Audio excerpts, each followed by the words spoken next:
and goals. Dreams and goals. Dreams and goals.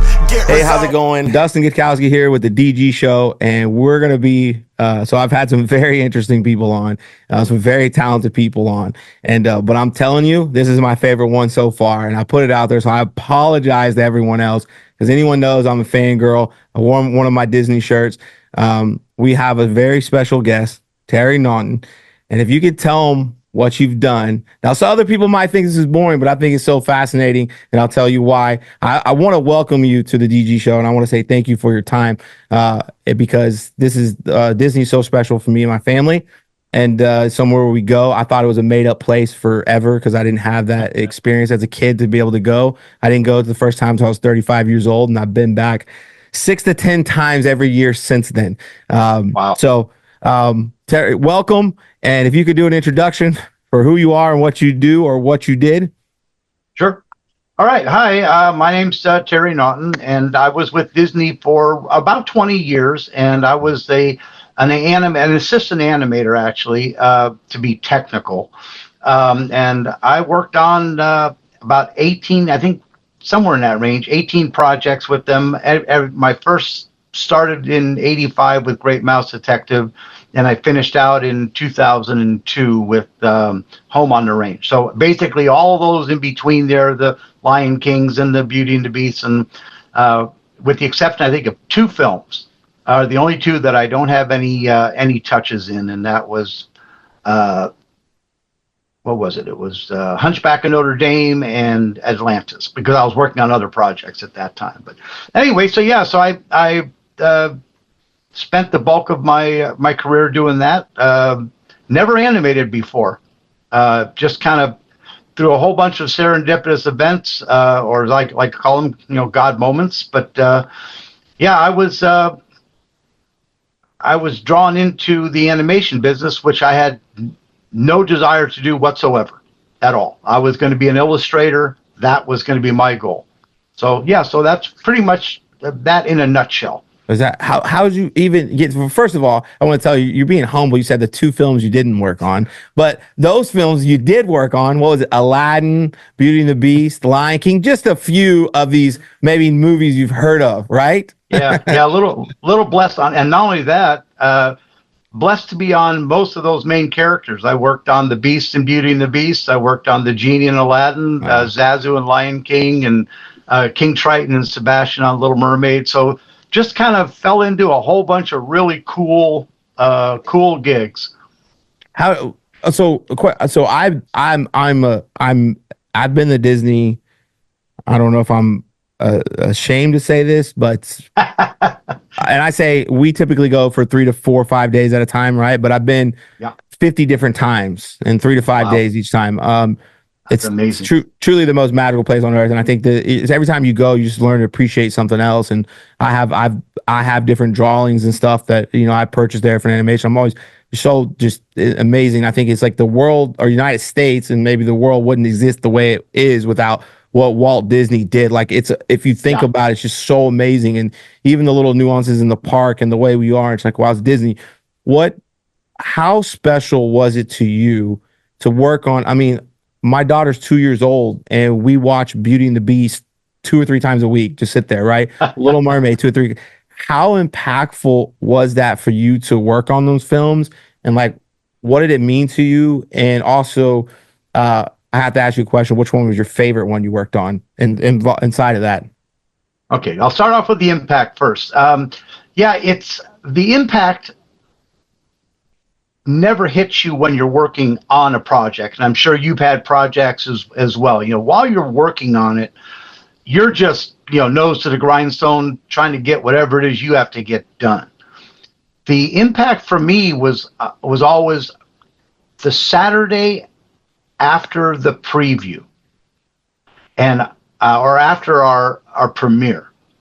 I would go to a matinee movie theater, and I would sit in the back, and I'd go to the matinee because all the kids were going to be there at that, wherever the local theater was. And so I'd sit in the back, and then I would really not watch the film. I'd watch the kids. And if the kids were jumping around or squirrely or something, I thought to myself, we missed it. We didn't catch them.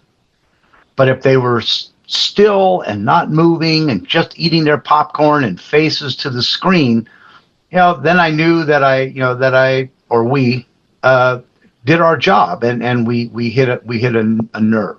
Luckily for me, I never had to see that first one where the kids were squirrely. I was so lucky to see firsthand the impact that we had.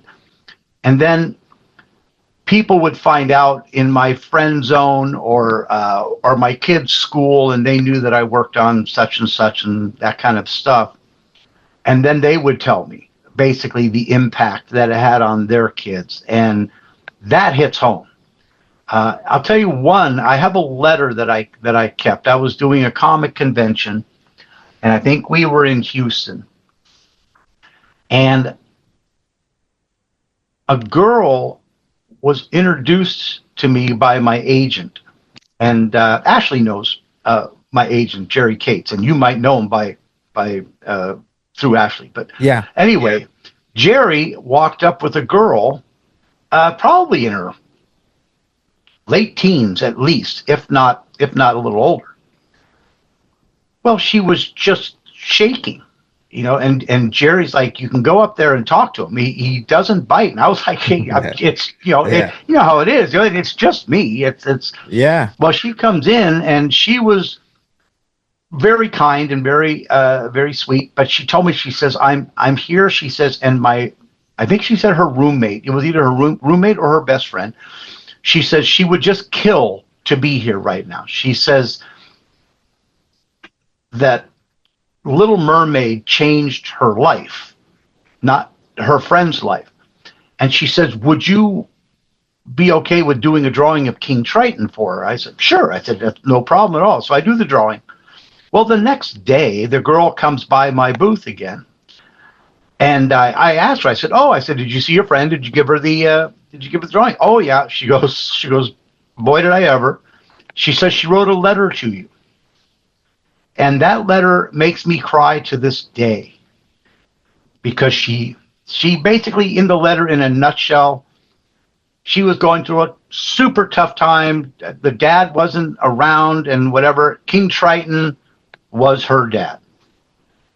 And then she sent, and the letter just keeps going on and on and on. And I mean, just to the point where you're going, holy smokes, I thought I was just drawing a cartoon, But then she put in the letter also a photo of her room. And I mean, it's just like a shrine to Little Mermaid. And this is a 20-some-year-old girl. And I told Jerry, my agent, I said, you see this? Which is why I kept that letter. I still have it. I said, this is why we do it. The money comes and goes. It always comes and goes in the art world. As a matter of fact, most of the time with artists, the money goes. It goes, yeah. We're not the greatest financiers in the world, but that's the thing. That's when it really hits you, or when somebody comes up and tells you that they got married because of one of your films, and you're just like going, really? My nephew thanked me for a month after the opening of Beauty and the Beast because he had been trying to get this girl to go out on a date forever and ever and ever.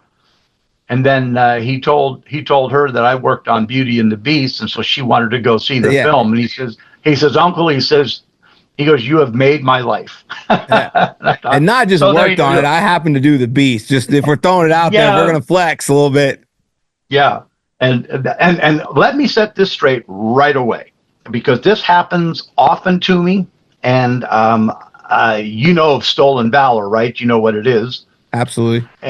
And the last thing I will do is steal Glenn Keane, steal from Glenn Keane. Glenn Keane is the one who created the Beast, and he was the lead animator and the head guy, and brilliant. And to this day, in my personal view, Glenn's the greatest animator to ever live. And I worked with them. I worked with all of them. I worked with Eric, who is brilliant, and all of the other super animators you probably know of. But Glenn was just that good. So Glenn was the lead. I worked on the team. And that's the one thing about Disney. All of the animation is a team thing. Team thing, yeah. Yeah. But it's a lot like a football huddle, right? You do have to have a quarterback. And then, the quarterback is the head of that huddle. Well, Glenn was the head of the Beast huddle at that time. And Eric was the head of the Genie, Eric Goldberg, the head of the Genie. So those are the guys that really created. A lot of times they would ask for input, and we would be able to put input in on characters and such. But it's always the team. So whenever, like, I've had people in different things, they've introduced me as the creator of the Beast, and I'm like, we gotta stop that. Yeah, as a team. Let's put this priority correct, right? So anyway, so that's how that rolls. But yes, the impact was always and still is. I mean, I like I said, I'm 65. I still have people coming up to me and telling me what this film meant or what that film meant, and it's brilliant. It makes you feel really good. How is, like, it's, to me, it's, obviously impact. And I look at, when I was a troubled child, I was homeless at 14. I don't know my dad. I don't know my dad. I don't even know his name.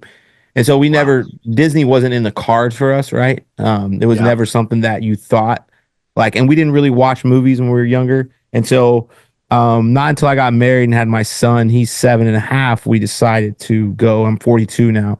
My wife was like, we need to go to Disney. And I was like, I ain't going to Disney. It's like every Disney adult that's never, or every adult that's never been to Disney hates Disney, right? But they've never been. And so I was that guy. And when we went, I fell in love, and I was like, this is the greatest thing I've ever seen. It just sparked my imagination, even as an entrepreneur. Like, I tell people, when I go to Disney, we go every year for Christmas too. And when I go and I come back, the ideas that I have, because it just opens up so much, because you just see this imagination. You're like, wow, you don't understand how much went into this. But you've impacted generations, right? I'm 42. And I watch Beauty and the Beast with my daughter and get emotional. And it's like, and my daughter's like, I love it. And a Belle, and like, we just got a cat, and my daughter's 2, and she's like, named it Belle, and our cat's named Belle. So it's like from Beauty and the Beast. When that happens, right? So when you're creating this movie and someone gets a character, does Glenn come up with the character and the design? Is it a team? Like, how does that work as a team to get a perspective? Like, you have this movie out, or to be written, and how does that come together? Okay, it starts out with a screenplay, generally based off of a book. Beauty and the Beast was written by Victor Hugo in France. I think it's the technical title is La Bête et la Belle. It's like that thick. It's a huge book, yeah. Oh yeah, and basically what it is, it's 800 pages of My Dinner with Andre. I mean, it's just, the story is about Belle and the Beast having dinner until they finally realize each other's character. Well, that doesn't make for a great animation movie. So, we got to play around with it. It's just like the Jungle Book when they did that. None of the characters in the book like Mowgli. They all just want to either get him out of the jungle, or they want to eat him, and that's it. So when Disney got it, they said, again, probably not going to be a big score with the parents. The kids, we do that one, yeah.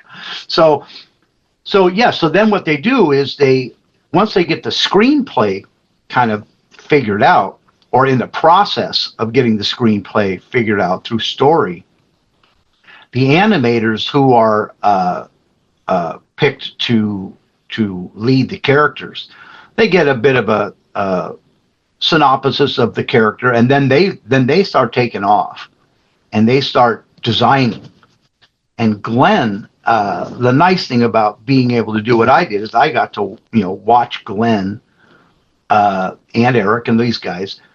They start with the drawing. They actually don't start with the drawing. They start by writing down.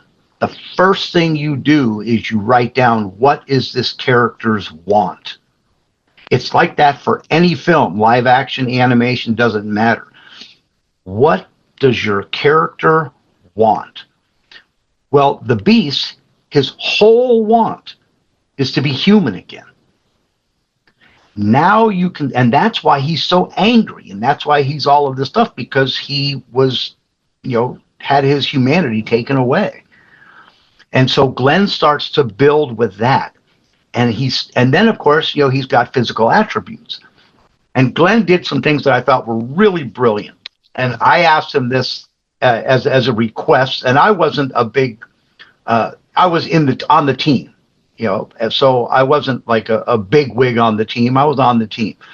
But at the same time, I asked him, I said, Glenn, can you just do me one favor? And what's that? I said, just please don't make him a man with a lion's head like I've seen over the last 100 times they've done this movie. And he says, yeah, but the reason, my reasoning behind it was, this takes place in France. Well, what are the animals of the French forest? Because that is what the witch was going to use when she turns him into a beast. She's going to use the animals that she knows. She doesn't know the lions. She doesn't know, these other animals. And so the forest, you've got the wolf, the bear. Glenn did use two other animals, so that I thought was really interesting and a very good take on both. He had a full-sized bison head shipped in and put in his room. And he said, because of the soulfulness of those eyes. He says, the eyes are that window to the soul. He goes, and so he used that. He also kind of gave him a little bit more barrel chest instead of a bear, a little bit more of a barrel chest of a gorilla. But we were able to input things. And Glenn would either take them into account or he would, discount them. That's his choice. But he would build that first from knowing who the character was. You asked yourself a bunch of questions and you build the character from the inside out. And that's how he started. And then he would take in all of us, all of the other animators and the assistant animators. If we had an idea, we would do a drawing and send it into him. And he would, again, take it, maybe not take it. It just depended upon, same thing with Eric and same thing with all of them. They were very, very good about that because they knew that we knew about that character as well. And this might be something that could help. So that's how that's how the characters are built. They are built from the inside out. You don't just start winging drawings around. You start first, you got to figure out what does he want and then start from there. So is the Beast how it ended or how he came out? Was that what he originally looked like? Or, oh no. Completely changed? No. Yeah. There was not completely, but you got to remember the storyboard artists. They have input in a little bit. I did story for a while on Fantasia, and so we do have an option when we're doing when we're telling stories. We got to do these really quick drawings, and so we would do drawings based off of what the lead animator done, and then we might change things here and there, and he may take it or may not. But that's how it plans out. But yeah, I remember the genie. Oh my gosh, that they went through, goodness sakes, I want to say probably 50 to 100 different looks before Eric came in and did his magic and just nailed it. Right. Yeah. But there a lot of the story people were putting drawings in, and this is what he looks like. Same thing with Ursula. Ursula originally in Little Mermaid was kind of a skinny scorpion type character. Really? And then, and then Ruben Aquino came in, and I'm sure there was some. I wasn't in on that unit. I was in on the on King Triton at that time. So and Andreas Deja designed him, and he was pretty solid already. So there wasn't a whole lot for anybody to do on that because he and a guy named Tom Enriquez, who was in story, they kind of really, they wanted to give it that whole uh, the father god from the finger from the Yeah. Michelangelo drawing. And if you look at it, it's basically it's a caricature version of that god. And so yeah, and I thought it was a great call. I mean, so it worked out great. Yeah. But yeah, It's amazing how so that yeah, transpires is crazy to think about, right? Like it's crazy, yeah, like when you're in that moment, right? I mean, obviously the goal is to create something special. You want to create, a lot, but how many people create movies, but then even create one, life-changing movie, right? Like, I mean, yeah, there's not like when you're doing that and you're in that moment and you're yeah. creating this and you're creating an animation film, I were there moments where like we wonder if this is going to be like world changes? Y'all ever just know like, hey, this one's it? Like you created literally, you guys, I mean the team, right? But it goes in together. It's Yeah. like, well, our company, people Yeah. like Dustin. I'm like, no, it's the whole team, right? There's It is 200 a of team. us that make this go by, right? Without the Right. parts. Well, was there one of them in particular that you were working on that you guys knew like, hey, this is it. This is going to be the one. Beauty and the Beast. Beauty and Beast, and you guys knew it? And Beauty and the Beast is the only one that I can think of. All of the other ones, the Aladdin, Little Mermaid. I mean, we hoped and we kind of figured, boy, this is kind of cool. It should, hopefully, the crowd will like it. But you don't really know. Whereas when we were on Beauty and the Beast, you could just tell. Everybody just knew it. I mean, it was just that there was something about that particular film that it just had everything. It had the music, it had the drawing, it had the story.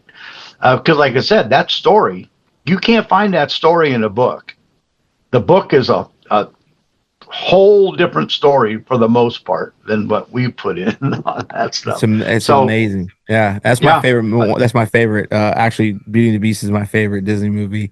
So that I tell you what, though, people ask me all the time which one is my favorite. And of course, it's like asking which one's your favorite child. I mean, they're all my favorite. We won't tell anybody. Yeah, right. Exactly. Well, the funny thing is it's between three. It's between Beast, Aladdin, and the Great Mouse Detective. Really? Great Mouse Detective was my first film. First film I was ever on. But without Great Mouse Detective, I don't think there would have been any of the other movies. Really? Because that one, because when I got on, and again, this is that Providence that I talk about. Disney was kind of going downhill prior to they didn't do really great with all of their films coming out. They were really on a real downslide, and things were pretty precarious. And it was told to us that if this next film doesn't do really well, that might be the end of the company, kind of a deal. And we had to get it in on time, on budget, and do big box office.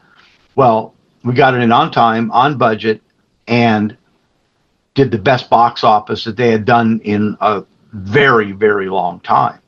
And because of that, we got to go to do Oliver and Company, which surpassed Great Mouse. But the other thing about Great Mouse is I got to work on Ratigan, which was the big evil character, the rat. And Vincent Price was the voice of that. So I got to meet Vincent Price, which was also freaking cool. So, but that film, I tell people, and you'd have to talk to other animators as well, especially some of the older guys like, Glenn or any of those guys, because they were around long before I got there. But yeah, that's the film that turned things around. So there wouldn't have been a Little Mermaid to see. But that's one of the reasons why that film might be in the top of my favorite of all of them. So we wouldn't even seen a lot of those films. More than likely, had Great More Mouse than Detective. likely, it would have been tough. More than likely, it would have been. I think it would have been a real tough road because things weren't going well, and that's why they brought in Mike and Mike Eisner and those guys and Peter Schneider and that. But yeah, so that's why I love that. Plus, it was really a fun film. If you haven't seen it, it's it's just a very cute little film. We didn't get a whole lot of publicity on it and all that, and we still did well. The reason we didn't get a whole lot of publicity is because, again, the company had kind of been going in the opposite direction, and they weren't sure about where they were going to put their advertising money in. But anyway, so it worked well. But yeah, great little film. Great little film. Good character development on all of the characters. Basil, who plays a Sherlock Holmes character. Yeah. And he is probably one of the most interesting hero characters.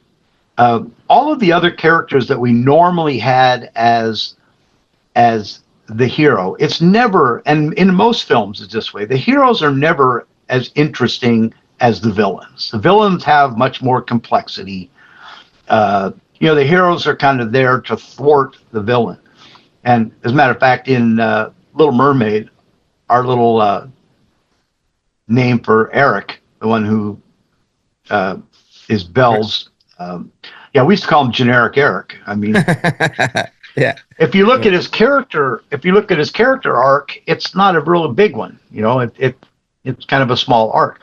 Well, Basil, who is this Sherlock Holmes character, was just about as interesting as the Moriarty character, the Ratigan character, because Basil, here he has the brain the size of a planet, and he can never remember the little girl's name. Yeah. So he's got all of these other quirks that were just so freaking interesting. And Hendel Butoy, who was one of the animators, was the lead animator for Basil, just had some brilliant little character studies that he did with that. So it made him super interesting. One of the more underrated, and I thought one of the best hero characters that we had done, because he was so fun and quirky, that kind of stuff. Yeah, and it's just crazy to think about. Like, if that wasn't a success, you don't have these other movies. Like, and Disney's not the same. That's my take on it. Yeah, exactly. Because I do remember we did have a meeting there where they had the remainder of the 9 old men come in and basically told us the same spiel. They got us all in. And again, that's my first film. And I'm thinking, Jiminy Christmas, my first film. I just got here, guys. Yeah. So, but we did it, and it turned out to be a success, and everything else, we had that run, I was so blessed by that, because when you look at it, we mirrored the original Sacred Seven, the Sleeping Beauty and all Jungle Book and all of those. The classic 7. Mm-hmm. We have our class. We're like the Renaissance. We have our classic 7. Theirs was Beauty and was Sleeping Beauty. Yeah, Sleeping Beauty. But that was always known as the prettiest of all of the films. It was just a beautiful Ivan Duro with his brilliant landscapes and all that stuff, but it was the prettiest one. And ours was Mulan. If you look at all of the classics that we worked on, the prettiest one was that one, Mulan, with just everything about it was gorgeous. Just a beautiful film. Well, and then probably the funniest one that we did was Aladdin. Just had all that humor, and we had Robin and all of that stuff. So yeah, so it was fun. If you look at the mirror image of the old guys, the 9 old men classics, and then you look at the new version, which a few of our guys were understudies. So Glenn, I believe Milt Kahl was his mentor. So he worked on those other ones, and then went that's amazing. And you just want you think about. I mean, today we know it as is. Obviously the parks and the movies. But what year was that when y'all did The Detective? Oh, Great Mouse, 1985. So 85. So you think about, and the parks, I think, if I'm not mistaken, you'd have to check me on it, but I think the parks were in trouble too. Yeah, everything was up for sale. I mean, if that's the prevailing thought. Yeah. Again, I wasn't in those meetings with Michael Eisner, so I don't know. Yeah, but I think it was. You think about 40 years ago, right? Yeah, When that yeah, came out, and you had that because they hadn't had that run, and then the parks aren't the same, right? Like the right. parks even exist. There's probably exist, but are they the same? And then Disney's not the same. If you take out Beauty and the Beast and Aladdin and Lion King, Disney doesn't exist the way it No, does. I mean, it's not even close. no. Look at name one of the parades that wasn't based off of one of our animated films. Exactly. Yeah. All the parades, Yes. all the storefront windows were if you walked up and down, there were always the Disney animated films. I'll tell you something kind of funny. We were always kind of like it's at least the time that I was there, and I guess the older guys told me the same thing. But we were always like the redheaded stepchild. When I first got there, we didn't have the hat building. All our stuff, we were in warehouses all over Burbank. Yeah. Beauty and Beast was done in a warehouse. Yeah. It's in Burbank. And so, Burbank. and Little Mermaid was done on Flower Street, right across the street from where they create all the stuff for Disneyland, Wed Mapo. But we got kicked off the lot a year before I got there. When Mike came in, he basically kicked all the animators off the lot and took that classic famous animation building with the 9 wings and all that stuff, and he turned it into offices. All of the animators were thrown out to warehouses in Burbank. But so the funny thing was, though, is we were known by the suits. We always called them the suits because we didn't have to wear any. Yeah. But they always referred to us as the kindergartners, right? We play with crayons. But what irked them to no extent was the fact that without us playing with our crayons, they don't get to wear their suits. Exactly. Exactly, right? Yeah. It's a whole different, it's crazy. Yeah. So they had to be nice to us. For example, there was that whole thing a while back. I don't know if it's in vogue anymore, but there was a time when nobody could have facial hair. No mustaches, no beards, no any of that stuff, except for the animators. Mhm. I could grow a beard down to my ankles. I showed up at work many times wearing my Charger football shorts and a fishnet half shirt and headband. Yeah, they didn't care. Yeah. No, I asked Don Hahn when he hired me. I said, my dad always taught me to dress for success. And so I asked Don Hahn, I said, what's the dress code here? He says, what can you work 18 hours in? And I said, point. Yeah, fair point. Yeah. So there you go. It was like, all right. Yeah. And he wasn't kidding about that. I mean, I cannot tell you how many times I had pizza at my desk at 2:00 in the morning. Can't tell you how many times. It's wild. How did you get into obviously the anime? I know you said you didn't want to, but then more specifically, How did you get into it with Disney? Okay, so here's the story on that. So I'm at Art Center, really prominent school in Pasadena because of my mentor. I had my mentor, Daryl Millsap, was my mentor from the time I was 8 years old, and he was one of the finest illustrators in California. This guy was ridiculous. I'll show you something.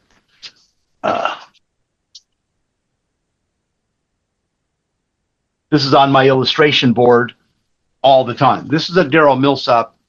This is something that he was just, but he had some extra paint, was just screwing around. And he did that. Just I thought that was a photo. No, that's a thing of Teddy. But wow. So that guy became my mentor, and from the time I was 8, and then so it was because of him I went to Art Center, which was the school he graduated from. Well, at that school was another brilliant mentor of mine, a guy named Jack Linwood, and Jack, if you ever did any model building and stuff, he's the one who did all of the covers for the Revell models. He was famous for that. Yeah. Well, Jack saw my drawings when I was a fresh kid going into Art Center. I was only in my second term of 8 trimesters. And he looked at my sketchbook and he says, geez, kid, he goes, this stuff's great. He goes, I can get you a job at Disney tomorrow if you want. And I said, well, thanks. I said, but I don't want to. I said, I don't want to be an animator. I said, I have no desire to do that. I'm going to be an illustrator like you and Daryl. And he was like, fine. He says, but if you ever change your mind, he says, let me know. Well, Jack, became a very tight mentor of mine and basically got me through, he and two other instructors got me through Art Center. And right at the end, I decided, maybe I'll give it a shot. I don't know if I'll like it or not, but maybe I'll do it. And if I can do it for a year or two, put some nickels in my pocket until I go out and get my illustration stuff going. So Jack set me up. He said, yeah, I know somebody. Well, the guy he knew was the president of the company. I was like, holy smokes, Jack, when you know somebody. Yeah.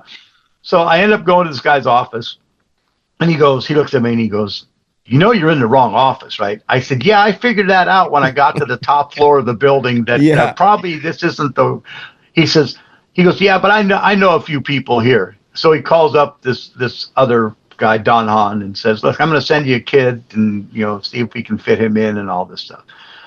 So I go in there for this interview, which was really, that's a whole nother podcast in and of itself. The way I even got the job is ridiculous because I've never animated.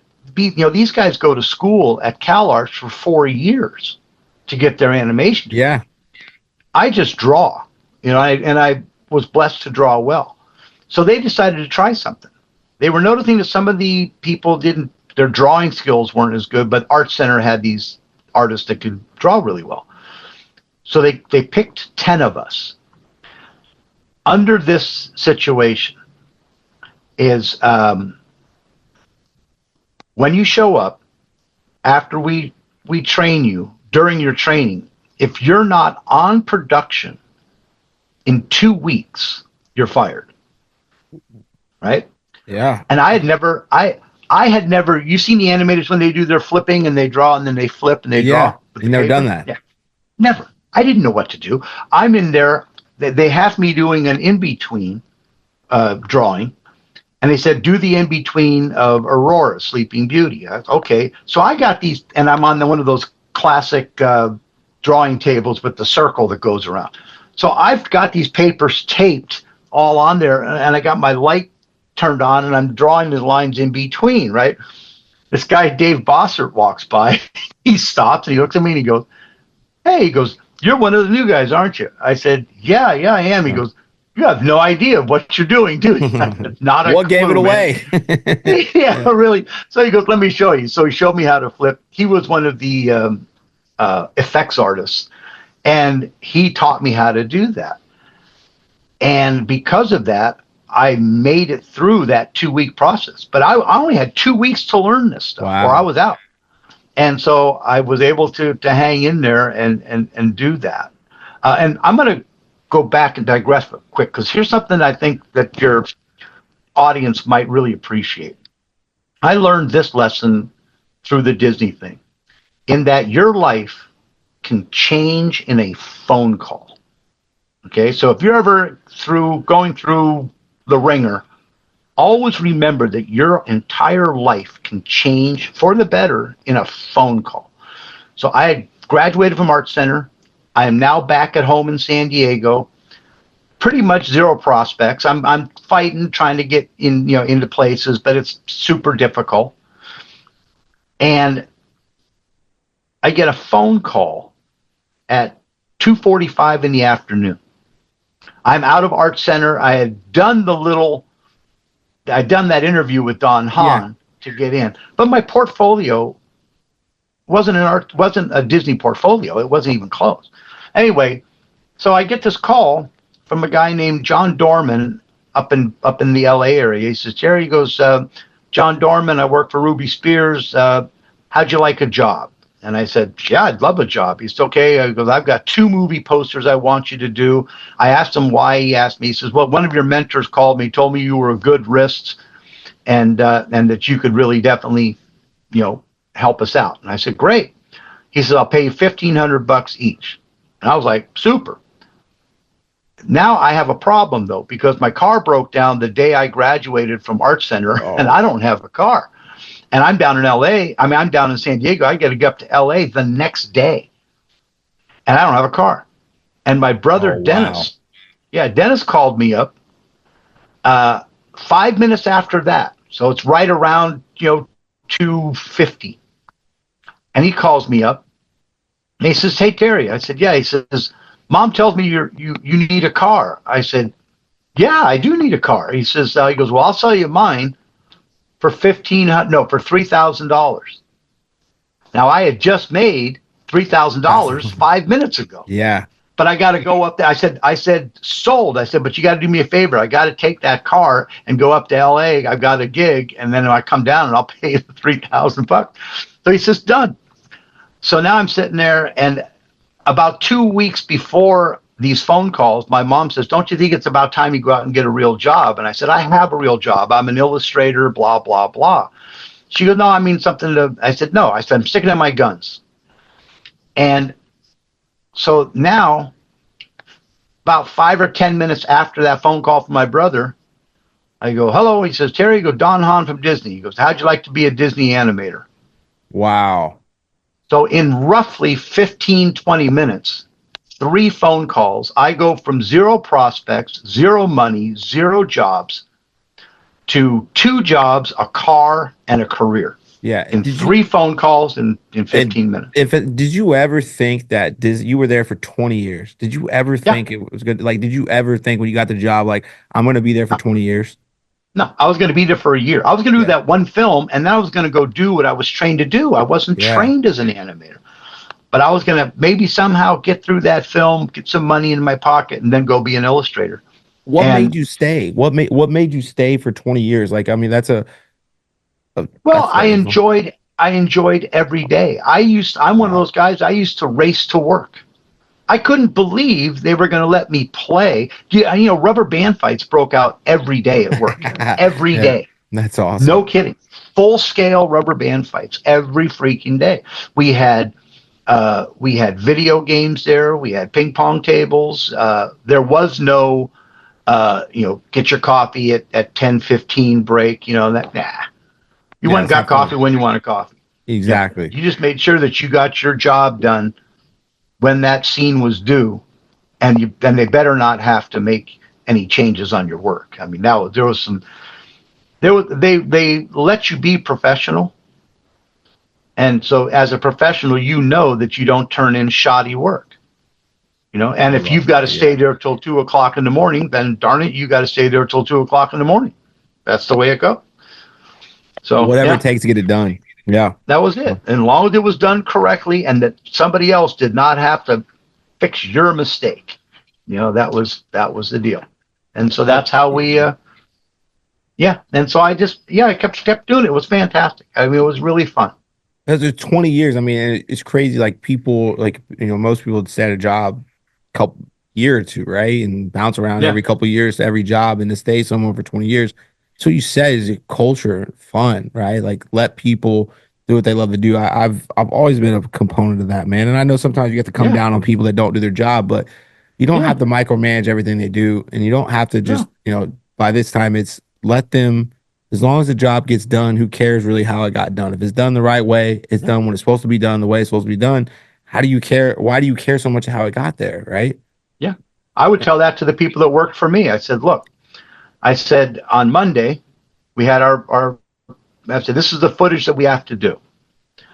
If you're in trouble, if you realize that you're in over your head or whatever, you let me know by Wednesday, and then I can get people to help. And then you'll be able to continue the way you work. Yeah. No problem. If I find out on Thursday that we got a problem, or if I'm up until 2 o'clock in the morning working on your stuff on freaking Friday, we got a big problem. Yeah, we got. And then you're going to be put under a little regiment, which I don't like to do that to anybody. And that worked for forever for me. Everybody liked working in my unit because it was not a crack the whip thing, but they also knew Terry works till 2 in the morning. Do whatever it takes to get it done. Well, yeah. And so if I got to do that, then we have to do that. And that's the way they work. They were great. That was the other thing that why you stayed at the company so long was the people you worked with were just brilliant. They were all just brilliant. And you're creating, like, I mean, you're creating Yeah. generational. I mean, like, it's just crazy. Like, I'm always so fascinated by Disney because of the, like, I look at the to be able to capture, I'm a 42-year-old, man, and Yeah. to see capturing my 2-year-old daughter, my 7-year-old son, it's this the way it's able to captivate you from all different ways, but from movies to the parks, but they all tie in together. It's just crazy to really think about, and to think about how long ago it started. Um, Yeah. It was with Walt. one animator, really, Unbelievable. right? It's one Yeah. guy, and One guy. and I look at the someone the other day, the revenue was like, man, they generate, just Walt Disney World generates like $40 billion each year in Florida, like Yeah. for the parks. Uh, What yeah. for? And before him there weren't but there weren't really theme parks. There were, No, he was at a little kind of a little park that was by his house with his daughters. They were riding on the little pony ride and he was sitting on the bench eating some popcorn and thinking to himself, and he looked around, of course, all the other parents are sitting on the benches eating, watching their kids. He goes, there's got to be a place that where parents can enjoy the park as much as the kids. And sure enough, here we figured, are. well, let's just make one. Yeah, there Yeah. you go. Yo, my greatest, obviously, spending time with my family in the parks is to me my greatest memories of my life. But the greatest Disney experience, we toured his apartment at Disneyland. Oh We yeah, did that private tour. It's just, that yeah, was so surreal to me. It was, yeah, I mean, I got emotional being. I was like, wow, because this changed the landscape of the United States, what we did, what we know, and yeah, I was like, wow, this is his apartment.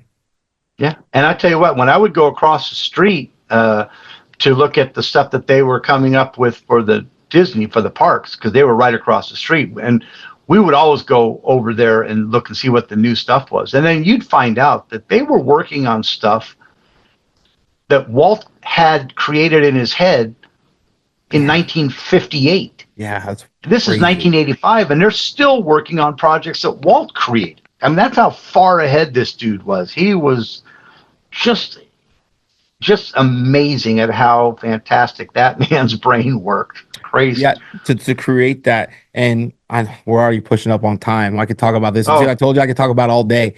yeah. Is you know, what was your I know you said working with the people and in some of the films, but all those things. Your favorite memory ever working at Disney was, like, there a moment where, like, this is it. Yep. That moment. Yep. And it doesn't have anything to do with drawing any of the movies. It's kind of funny because it happened on the 4th of July. So because we were diligent, we worked almost every holiday except for Christmas. We got 2 weeks off for Christmas. But so it's a 4th of July on Beauty and the Beast. It's tense, because we're in crunch and everything else. And one of us, and I won't name me, one of us started a rubber band fight just to kind of, loosen things up a little bit. And we were in a warehouse, and this rubber band fight starts between 2 or 3 of us. Then it's 4 or 5 of us. Then it's 20 of us. Now it's pretty much studio wide. And we're all just running around. This is 50-year-olds, 20-year-olds, you name it. Bosses, not bosses. We're all running around shooting rubber bands. Big old tank killers, we call them.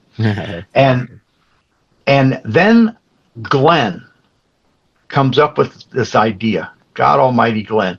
He gets up there and he's like, "Hey, I've got a balloon launcher in my car." And somebody says, "Well, go get it." So Glenn runs out and gets this balloon launcher. And so he's in his office, and our warehouse, the offices were all around the edge. And then in the center of it was Cube City. And so Glenn's saying, "Well, what do we launch on this?" And Bruce Johnson comes in and he says, "I've got the perfect weapons." And he brings in a box of chocolate donuts, the little mini donuts. And so we're like, "Great, what are we going to do?" So we're going to try and shoot these donuts across the warehouse bank him off the wall and land him on Don Hahn's secretary's head. That was the game. Meanwhile, this other melee is going on through all of this, right? And next thing you know, these donuts, there's no rifling on a donut. So it's like boom, shoo, boom, shoo. And they're sticking up in the rafters and where all the the ducking is and all that kind of stuff up there. And finally we run out of donuts, and Glenn's going, gosh darn, we're out of ammunition. And Bruce comes to the rescue again. He goes, I've got it, a perfect weapon. He says, what? He goes, it's a torpedo. And he brings out a torpedo sandwich wrapped in cellophane. And everybody's like going, and Glenn goes, yeah, let's do it. So we take that thing, and I've got photos of it. It's actually in our Beauty and the Beast annual. Glenn's in his office, and two guys are on the edge, holding out the sling, and Glenn's in the back pulling this torpedo sandwich. Well, he lets it go. It goes out over the center of the thing, and just the cellophane breaks. Boom. And next thing you know, you got cheese flying here, celery over here. People are going, it's raining food. Yeah, what's going on? So then my phone rings, and I run to it, and my wife calls me, and she's like, Terry, what's going on? I said, well, we're just letting off a little steam. She goes, you're going to get into trouble. I said, no. She goes, you're going to get into trouble. I said, I don't think so. All of a sudden, we hear this, boom, and everybody's shocked. And she goes, what was that? I said, I'm pretty sure somebody's lighting bottle rockets. And she goes, what? I said, she goes, you are so going to get in trouble. I said, no. And there's a photo of Gary Trousdale, our director, one of our directors, with a 7-Up can and a bottle rocket. He's got it. So the director is lighting bottle rockets. That's so awesome. That was one of the craziest fun days. I mean, we needed to cut loose, and that's how we cut loose. And then we go back to work, and we probably worked until midnight that night or something. But we took a couple hours off and had a major rubber band fight and a balloon launch. But I'm like, Glenn, why do you have a water balloon launcher in your car? I feel like Glenn was up to no good off the clock. All the time. All those guys were. We had guys. Oh my God. Yeah. There's one of these. We'll have to get back and do this, or I'll call you and then we'll talk. We got a bunch of those stories. A bunch of nuts. Yeah. I want part two. I want part two on the job, because I think like it's amazing to understand. I always have this desire, like, when I see great things, I'm like, how did we get there, right? Because there's so many parts of, like, I mean, you just think about this. We're talking about one movie, a generational movie like Beauty and the Beast, but how many people went into it? There was a whole team for one character, right? Like, you don't realize what happened and the impact it makes. And it's like those stories of that. Those to me are the stories that make the film. Like, to me, if you don't have that shootout with bottle rockets stuff, the film doesn't get made the way it is, because it's the fun of sometimes calling that audible in the workplace, and the things that have nothing to do with work end up impacting the work so much, right? And being allowed to do it. Exactly. I mean, Don Hahn was involved in the doggone rubber band fight. Exactly. So yeah, it was great, and that was the thing about those. Again, you're working with those people, being allowed to do that kind of stuff. So yeah, it was brilliant, and like I said, had a great time doing it. And every film was kind of the same way, pretty much. I mean, it was your daily work. Like I said, my brother came up. He used to build missiles for General Dynamics, and he came up, and a rubber band fight broke out. He goes, "What's going on?" I said, "Here," and I had 3 or 4 rubber bands already loaded on my. I said, "Yeah." I said, "We're in it now. Get ready." Every man like, for himself. Let's go. Yeah, he's over there building missiles, and yeah. Do you, yeah. Go ahead. No, you first. I was just asking, are you still, although you don't work there anymore, are you still involved with Disney in any way? Like, you still No, not really. What I liked, one of the things too that was really fun, every film near the end of the film, we did an anonymous caricature show. And so you were allowed to caricaturize anybody you wanted. Oh, wow. And you could be, and caricatures are, they're a form of flattery, but they're also a little cutting, if you know what I mean. They're because that you take advantage of somebody's nature or a physical attribute, and you just explode it. So that's why we did it anonymously, and they were really fun. I remember there was one that I did that everybody thought I was going to get fired for, but Jeffrey Katzenberg isn't the tallest man on the planet. You know, he's not a real tall guy. And there's a scene in the genie in Aladdin where he looks at Al and he takes a measuring tape out and he goes, "Hey," he goes, "you're a lot smaller than my last master," like that. Well, I redrew that and I did a caricature of Jeffrey standing on a stool with his arms folded and his head was up like this, and he's measuring him, and it only comes up to about an inch or something like that. And I posted it in the anonymous caricature show. Well, a lot of people knew my caricature style. They ratted you out. Well, they knew it. They told me, they go, "You are so fired." They said, "Well, Jeffrey called me up on the phone. He said, 'Hey, Terry,' and I said, 'Oh, hi, Jeff. How are you?' He goes, 'About the caricature show.' And I thought, oh, this is where the pink slip comes. And he goes, "Boy, did I love that." He goes, "Can I get a painting of that?"